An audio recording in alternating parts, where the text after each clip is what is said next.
नमस्कार। आज हम कक्षा 12वीं की पुस्तक हिंदी के वितान भाग 2 में से पढ़ेंगे। लेखक आनंद यादव द्वारा लिखित जूझ का दूसरा भाग। जैसा कि पिछली वीडियो में हम पढ़ चुके हैं कि यह कहानी लेखक द्वारा मराठी भाषा में रचित आत्मकथनात्मक उपन्यास झोंबी से लिया गया है। इसका हिंदी में अनुवाद श्री केशव प्रथम वीर ने किया है। पुस्तक में उपन्यास के इस अंश के द्वारा एक किशोर के देखे और भोगे हुए गांव के जीवन के यथार्थ और उसके रंगारंग परिवेश की अत्यंत विश्वसनीय जीवन गाथा है। ये है लेखक केशव आनंद, जो कि पढ़ने के लिए बहुत ही इच्छुक थे, लेकिन उसके पिता ने उसकी पढ़ाई छुड़वाकर खेतों में पानी लगाने का काम दे दिया था। चौथी कक्षा में ही उसकी पढ़ाई छुड़वा दी थी। बाद में अपनी माता से अपनी पढ़ाई की इच्छा जाहिर करते हुए उन्होंने प्रार्थना की कि किसी तरह से उसे पढ़ाया जाए। तो माता ने दत्ता राव के पास जाकर प्रार्थना की और दत्ता राव ने लेखक के पिता को बुलाकर दोबारा से उसकी पढ़ाई शुरू करवाने का सिलसिला शुरू करवाया। तो जूझ के इस अगले भाग में हम पढ़ते हैं कि लेखक को दोबारा स्कूल जाने की परमिशन मिल गई। उसके बाद उसके स्कूल का पहला दिन कैसा था, कक्षा के शरारती लड़के द्वारा कैसे उसका मजाक उड़ाया जाता है। कक्षा में खुद को लेखक अपरिचित महसूस करता है। लेखक का पढ़ाई में फिर भी दृढ़ निश्चय है। मंत्री नाम का जब नया अध्यापक आता है तो उसके आने से बच्चों की पढ़ाई में कैसे सुधार होता है। वसंत पाटिल की देखा देखी लेखक की पढ़ाई में कैसे सुधार हुआ। लेखक की वसंत पाटिल से दोस्ती हो जाना और मास्टर जी का लेखक को आनंदा के नाम से पुकारा जाना। तो अब पढ़ते हैं हम इसको आगे। अगले दिन जब सुबह लेखक बड़े उत्साह से पाठशाला गया, जब दत्ताजी राव ने उसके पिता को बोल दिया कि इसे खेतों की बजाय पढ़ाना है, तो उसे परमिशन मिल गई और वो बड़े उत्साह से पाठशाला गया। उसने उसके लिए अपनी माता से नए कपड़े भी तैयार करवाए, लेकिन यहाँ भी मुसीबतों ने उसका पीछा नहीं छोड़ा। उसके साथ के सभी बच्चे पास होकर अगली कक्षा में चले गए थे, लेकिन क्योंकि लेखक के पिता ने तो उसे चौथी कक्षा से निकाल ही लिया था ना, अब वह उस कक्षा में अकेला और बिल्कुल नया था। कक्षा में सभी बच्चे उससे कम उम्र के थे, लेकिन लेखक को नया और अपरिचित जानकर उसकी खिल्ली उड़ाने लगे, यानी कि उसका मजाक उड़ाने लगे। एक शरारती बच्चे ने तो उसका गमछा छीनकर, गमछा जो गले में कपड़ा डाला होता है, उसे मास्टर जी की मेज पर रख दिया। बीच की छुट्टी में, आधी छुट्टी में, उसी लड़के ने लेखक की धोती खींचकर खोलनी चाहिए। इस तरह से लेखक ने बड़ी मुश्किल से उसे संभाला। तो इस तरह से पाठशाला के बच्चे तरह तरह के से बहाने बनाकर लेखक को परेशान करने लगे। इस दशा को देखकर लेखक का मन एक बार तो उचट गया। वह सोचने लगा, इससे अच्छा तो खेती का ही काम था, क्योंकि वहाँ कोई परेशान तो नहीं करता था। लेकिन अगले दिन सुबह फिर वो विद्यालय जाने के लिए तैयार हो गया, क्योंकि पढ़ने का उसने दृढ़ निश्चय बना लिया था।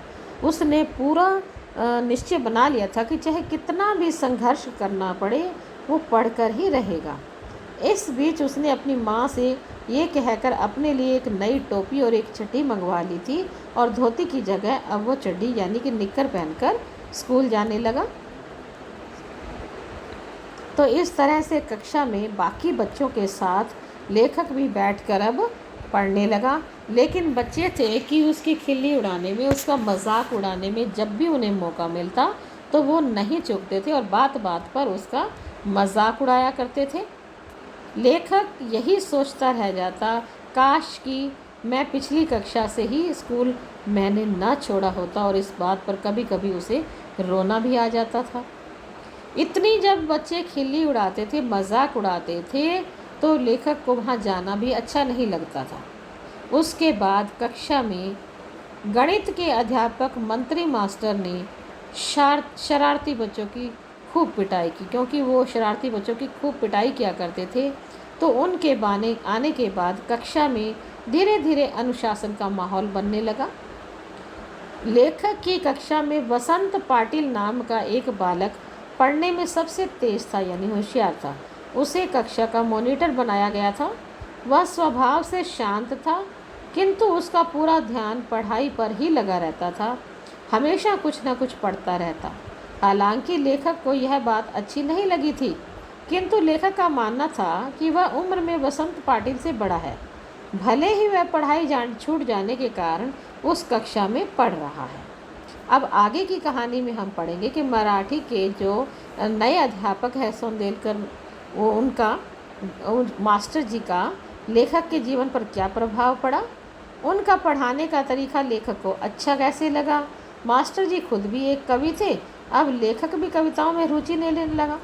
खेतों पर पानी लगाते हुए, ढोर चराते हुए मास्टर जी की तरह ही कविताएं लिखने लगा और दूसरे कवियों की तरह कविताओं को अपनी चाल में गाना भी सीख गया। ये सब पढ़ते हैं। लेखक ने संतोष किया कि वसंत पाटिल से ईर्ष्या करने की जगह यदि उसी की तरह एक अच्छा विद्यार्थी बनने का प्रयास किया जाए तो बन सकता है, और लेखक ने किया भी ऐसा ही, अच्छा विद्यार्थी बनने का प्रयास करने लगा। कुछ ही दिनों में मन की एकाग्रता के कारण गणित समझ आने लगा और वसंत पाटिल की तरह ही लेखक भी लड़कों के सवाल जांचने में लग गया। उनकी वसंत पाटिल से दोस्ती हो गई। मास्टर जी प्रसन्न होकर उसे आनंदा कहकर पुकारने लगे।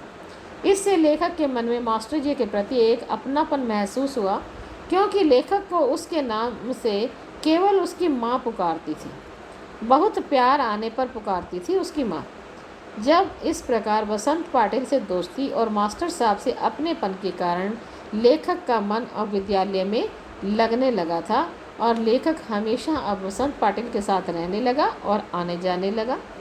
इसके बाद अगले मास्टर सोंदेलकर ने लेखक से मुलाकात की, जो कि मराठी के शिक्षक थे। वह बिल्कुल तन्मय होकर पढ़ाते थे। उन्हें मराठी और अंग्रेजी की बहुत सी कविताएं कंठस्थ थी, यानी याद थी। उनका गला सुरीला था। पढ़ाते समय वे कविताओं को छंद और लय के साथ गाया करते थे और साथ में उनके अभिनय भी किया करते थे। कभी कभी कक्षा में अपनी कविताएं भी सुना दिया करते थे। इससे लेखक और कक्षा के सभी बच्चे बड़ी तल्लीनता के साथ उन्हें सुनते थे। जब मास्टर जी पढ़ाते या फिर बोर्ड पर कुछ लिखाते थे छंद और लय के साथ, तो बड़ी तल्लीनता से बच्चे उसे सुना करते थे।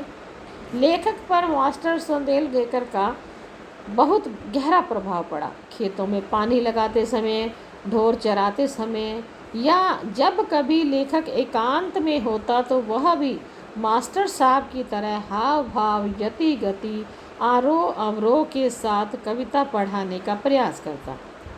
इससे उसे अनुभव हुआ कि मास्टर साहब की तरह अन्य कविताएं भी पढ़ी जा सकती हैं। उनका कुल असर यह हुआ कि पहले लेखक जब खेत में काम करते हुए अकेला महसूस करता था तो यह अकेलापन उसे बहुत बुरा लगता था, लेकिन अब क्या हुआ कि अब उसे एकांत अच्छा लगने लगा। एकांत में उसे ज़ोर ज़ोर से कविता गाने का, अभिनय करने का पूरा अवसर मिलता था। धीरे धीरे लेखक कई कविताओं और गानों को अपनी पद्धति से जोड़कर गाना सीख गया। कभी कभी तो उसे ऐसा लगता कि किसी कविता को मास्टर जी से अच्छा भी गा सकता है। मास्टर जी को उसका एक कविता पाठ करना इतना अच्छा लगा कि उन्होंने 6वीं और 7वीं के बालकों के सामने और विद्यालय के अन्य कक्षाओं के सामने भी लेखक को वह कविता गाकर सुनाने को कहा। आगे के उसमें है मराठी कवियों के काव्य संग्रह का ज्ञान। लेखक यह मानने लगा कि कवि भी उसी की तरह से ही एक आम आदमी होता है। मालती की बेल और मास्टर जी की कविता। लेखक को जब ये पता चला कि कविता किसी भी विषय पर लिखी जा सकती है तो उन्होंने भैंस की पीठ या पत्थर की शिला पर भी कविताएं लिखना शुरू कर दिया। मास्टर सोंदलगेकर ने उसे कविता का शास्त्र सिखाया। अब लेखक मराठी भाषा का बहुत बड़ा रचनाकार बन गया था। मास्टर सोंदेलगेकर खुद भी कविता करते थे और बच्चों को भी प्रेरित करने के लिए तमाम कवियों के संस्मरण सुनाते थे। इससे कवियों के बारे में लेखक की एक धारणा बनी कि वे हमारे जैसे ही हाड़ मांस के मनुष्य होते हैं। मास्टर जी ने अपने दरवाजे पर मालती लता पर एक कविता लिखी थी। लेखक ने उस मालती लता को देखा। इससे लेखक को लगा कि मैं भी अपने खेतों और जंगली फूलों पर कविताएं लिख सकता हूँ। अतः भैंस चराते समय लेखक फसलों पर, जंगली फूलों पर कुछ तकबंदी करने लगा। इतना और तो और वह भैंस की पीठ पर भी कविताएं लिखने लगा। वह उन कविताओं को गुनगुनाता और अगले दिन मास्टर साहब को जाकर दिखाता और सुनाता। कभी कभी लेखक इतना उतावला हो जाता कि जब वह रात को ही मास्टर साहब के पास अपनी कविता दिखाने के लिए चला जाता था और मास्टर और ये वो ना दिन देखता था ना रात, और उनके पास चला जाता। कविता के प्रति लगाव से पहले लेखक ढोर चराते समय, खेतों में पानी डालते समय और अन्य काम करते समय अकेलापन उसे बुरा लगता था। कविता के प्रति लगाव हो जाने के बाद अब खेतों में पानी देते समय, भैंस चराते समय कविताओं में खोया रहता और चाहता था कि वह अकेला ही रहे। अकेलेपन से अब उसे ऊब नहीं होती थी, अपितु उसे अच्छा लगता था। अकेले में कविता गाता, अभिनय करता और नृत्य करता रहता था। अब लेखक हमेशा अपनी जेब में एक कागज़ और पेंसिल रखता और जब भी किसी कविता की नई पंक्ति उसे सूझती वो उसे लिख लेता। कागज़ पेंसिल ना होने पर वो कंकड़ से पत्थरों के ऊपर या लकड़ी के टुकड़ों से भैंस की पीठ पर लिख लेता और कंठस्थ कर लेता। लेखक के इन प्रयासों से मास्टर जी भी उसे कविता के बारे में नई नई चीज़ें बताते रहते, छंद, अलंकार आदि का ज्ञान कराते रहते, शुद्ध कविता लिखने के नियमों को बताते और लेखक को तरह तरह की पुस्तकें पढ़ने के लिए देते। इससे लेखक की मराठी भाषा सुधरती गई और कविता के बारे में उनका ज्ञान बढ़ता गया। तो इस तरह से आगे चलकर यही लेखक एक बहुत बड़े साहित्यकार के रूप में प्रतिष्ठित हुए। तो इसके कुछ छोटे प्रश्न हैं कि जूझ का अर्थ क्या है? संघर्ष। उपन्यास जूझ किस तरह का उपन्यास है? आत्मकथनात्मक है। लेखक ने पाठक का शीर्षक जूझ क्यों रखा? क्योंकि लेखक बचपन से ही पग पग पर समस्याओं से जूझ रहा था। आनंदा किस कक्षा में दोबारा पढ़ता है? 5वीं में। आनंदा की माँ किसे बरहेलासुर की उपमा देती है? लेखक के पिता को। आनंदा की कक्षा का मॉनिटर कौन था? वसंत पाटिल। सौंदर्यगेकर किस विषय के अध्यापक थे? मराठी। इस पाठ में दादा शब्द का प्रयोग किसके लिए किया गया है? लेखक के पिता के लिए। दादा के सामने लेखक को क्या कहने की हिम्मत नहीं होती थी? यही नहीं होती थी कि मैं पढ़ने जाऊंगा। लेखक को पढ़ाने के लिए किसने दादा से सिफारिश की? दत्ताजी राव देसाई सरकार ने। लेखक किसकी प्रेरणा से कवि बन गए? मराठी मास्टर सौंदर्यगेकर की। लेखक के सर्वप्रिय अध्यापक कौन थे? मराठी के अध्यापक सौंदर्यगेकर। लेखक के पिता ने उसे विद्यालय भेजने के लिए क्या शर्त रखी कि पाठशाला जाने से पहले 11 बजे तक खेतों में काम करेगा, पानी लगाएगा और उसके बाद विद्यालय जाएगा। अगर किसी दिन खेत में ज़्यादा काम होगा तो पाठशाला नहीं जाएगा। छुट्टी होने के बाद घर का बस्ता सीधे खेत पर आकर बस्ता रखते ही सीधे खेत पर आकर घंटा भर ढोर चराने होंगे। ये सारी बातें उन्होंने शर्त में रखी थी। अपनी ही पाठशाला मुझे चोंच मार रही थी का अर्थ क्या है? अपनी ही पाठशाला उसकी उपेक्षा कर रही थी, तिरस्कार कर रही थी। गणित पढ़ाने वाले शिक्षक का क्या नाम था? मंत्री मास्टर। तो ये थे छोटे प्रश्न और इसके बाद यही बताया गया है कि लेखक ने अपना काम पूरा करते हुए बाद में एक बहुत बड़े साहित्यकार बने आनंद यादव किस तरह से संघर्षों का सामना करते हुए। तो बच्चे इस पाठ को आप दोबारा से पढ़िए और लघु उत्तरात्मक प्रश्नों को याद कीजिए।